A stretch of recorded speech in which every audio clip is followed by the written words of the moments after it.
Wow, what can I say? I am thrilled with Black Diamond's fluorescent pigments. They just leap off of this canvas. The color is intense and vibrant. Let's get this project going. Hello again, everybody. Welcome back to Moonkusser Art. This is Janet, and I have spray painted this canvas. It's a 12 by 36.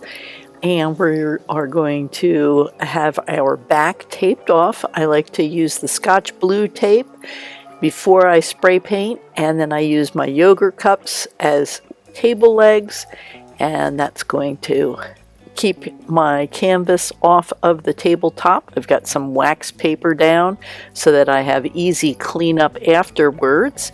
I'll be wearing my full face respirator. I advise everyone to use those. I've got my nitrile gloves and a container for mixing my resin. So let's get started. So today's project is going to feature the Black Diamond pigments. This is their fluorescent pigment line. I have green, purple, orange, and blue, and you can see they're all very bright. I also have some System 3 white and black pigments, as well as 91% isopropyl alcohol. All right, I am at my art table, and I'm going to begin with the fluorescent blue. Make sure you tap and get your container so that all the powder settles down into the bottom. And I'm just going to use my popsicle stick and get a little bit of the pigment, and you can see it actually sticks onto the stick. I'll be doing the same process with each pigment. So again, tapping and then using my popsicle stick to scoop some of the pigment out and into a plastic cup. Very lightweight and bright. Now to get a little bit of that orange. It is just so bright. If you've seen the roadside crews wearing the bright orange vests, that's what this is. It is vivid.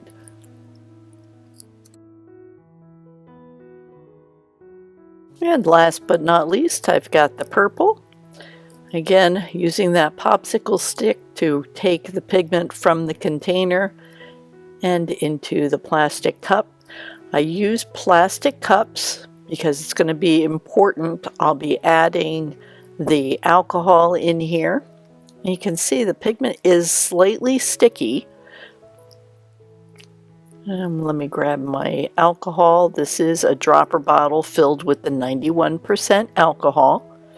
And I just get a few drops in there, put it right in on top of the pigments.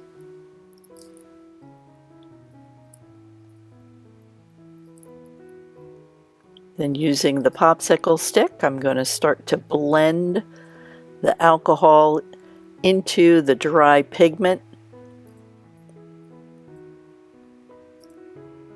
You can see that it's pretty much already absorbed all the alcohol that I put in there. So let's get that dropper bottle and add a few more drops.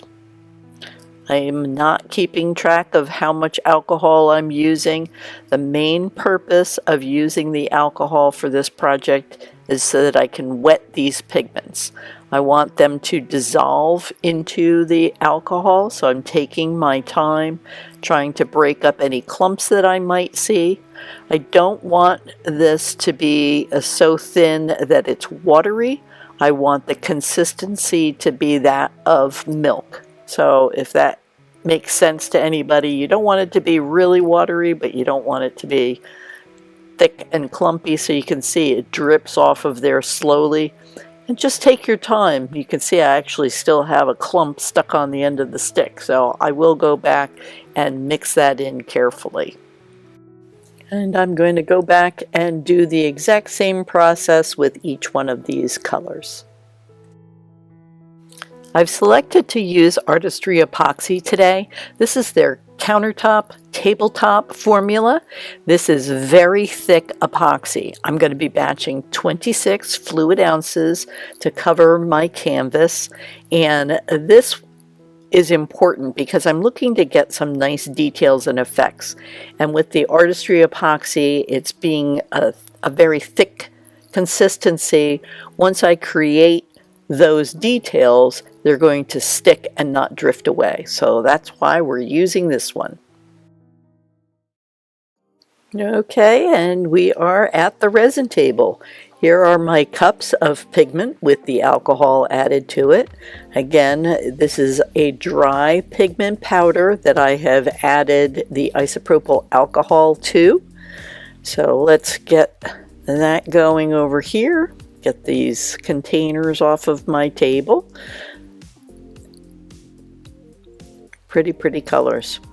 And the green I decided is going to be my primary color in this piece, so I've got a little bit extra here.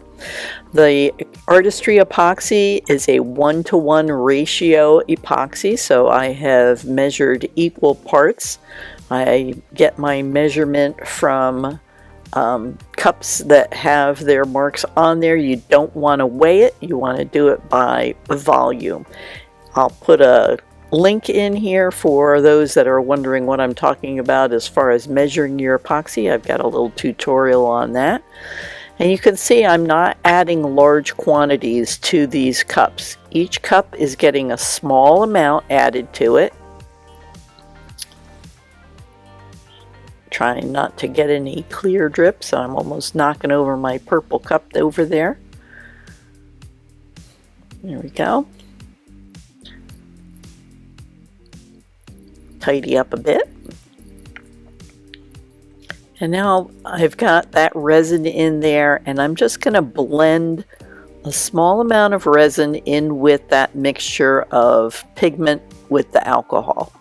I want to take my time. If you pour too much in there too quickly, then you're still going to have clumping.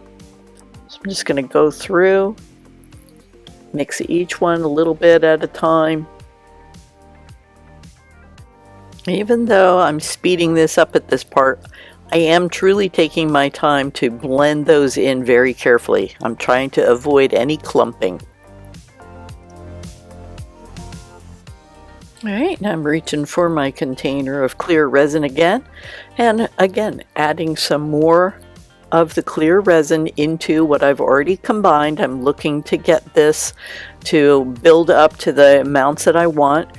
These are just small little mouthwash size Dixie cups, not Dixie cups, I don't even know. They're just little plastic cups, so quite small. They contain about 2.5 fluid ounces each. Again, my total amount of resin for this project is 26 fluid ounces. It's probably a little more than I would need, but the last thing you ever want to do is run out of resin. So just topping those off and then blending them carefully together.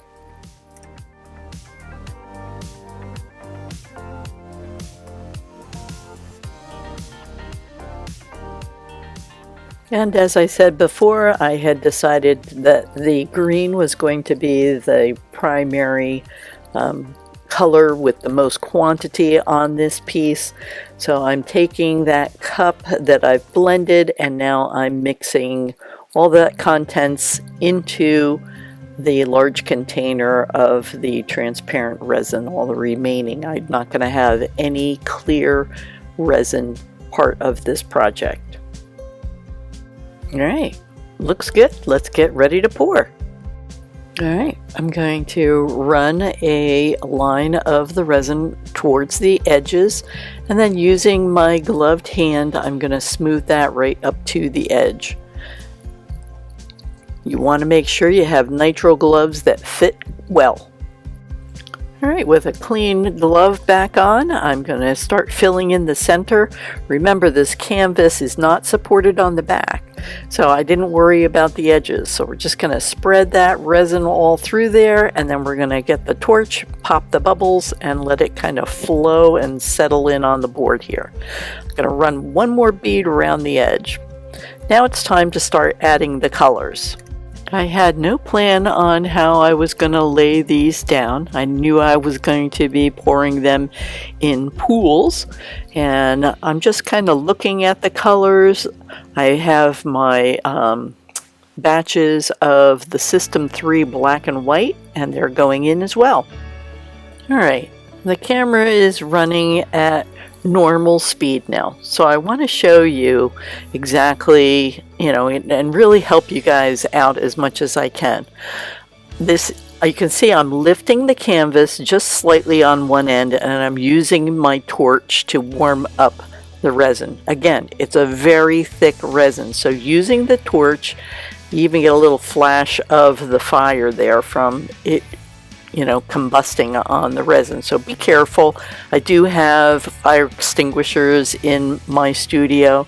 I did have a canvas light on fire one time, so be careful with that.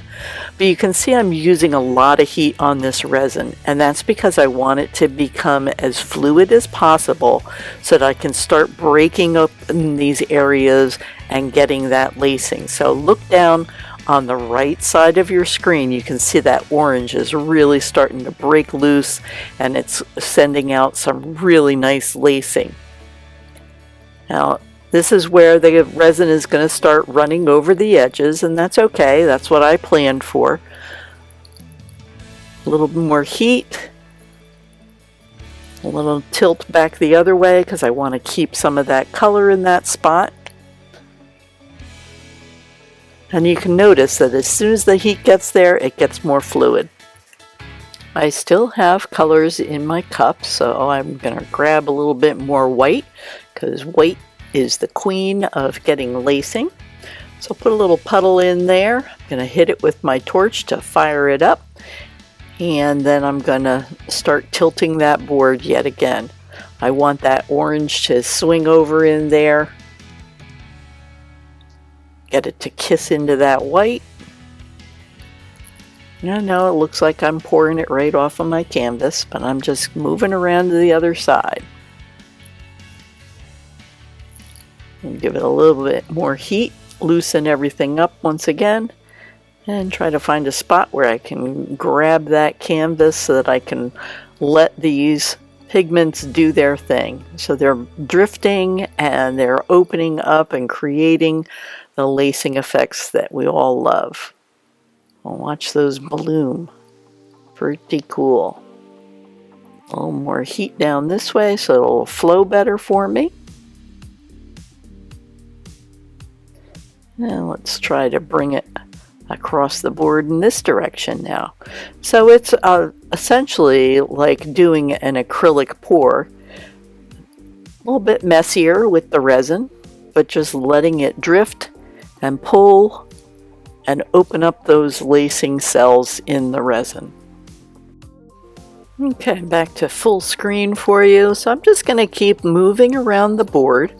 I'm looking for where I can see puddles that I want to break open. So I try to give it some heat, keep it warm. I can add more color from my pots that are off to the side.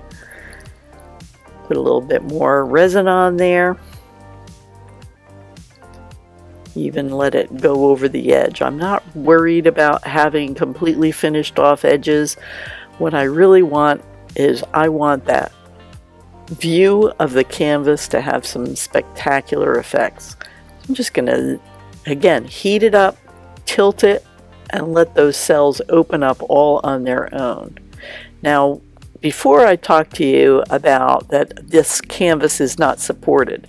So if you noticed when I set that down at that point, some of the resin is pooling back to the center. It's a long canvas, so it's not so much from side to side, it's from end to end. And that's where it's really going to get that weight of the resin. It wants to self-level, and it's going to pull everything back into the center. But that's okay by me because it's creating effects as it's doing that. So I keep moving around the canvas, going to different spots, picking it up, letting it tilt. You can see like a whole wave of resin pouring off to that far edge. And again, that's okay because that's going to create some pretty drip areas going over the sides. and I'm just looking at getting these pigments to dance across this canvas for me. And of course, because I've been doing so much tilting, one of my little yogurt cups fell off of the bottom, so I gotta get that back in there. And get my hands wiped up a little bit so I don't contaminate with colors in the wrong spots. Add a little bit more resin in areas I'm seeing my edges of the canvas, because again, it's pooling. That black area in the center is kind of where the resin has started to pool, and it's giving a really nice look. I'm really thrilled with these colors. I don't know about you guys, but I'm digging it. They are pretty good.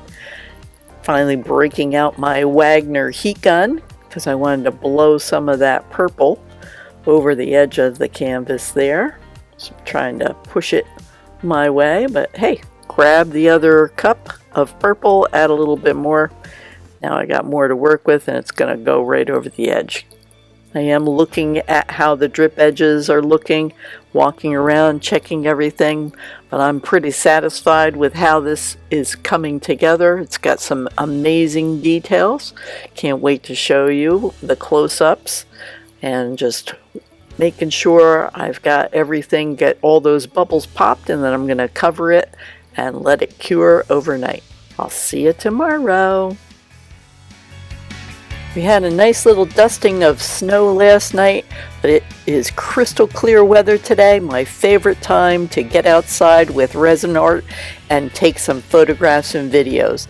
This is Strange Brew, and boy, are these colors exciting or what. I couldn't believe how well they turned out. I am just crazy for them. Look at the cells that came out of these pieces. A lot of it has to do with the fact that I used Artistry epoxy. It's a thick epoxy, and look at those cells. They are just wonderful. Really, really a great set. I've got a coupon code for you for the Artistry epoxy. I'll also have links in the description box, so go there, check everything out. If I can help you save a little bit of cash, I'm happy to do that. And thanks for watching here on Moonkusser Art. We'll see you again next time.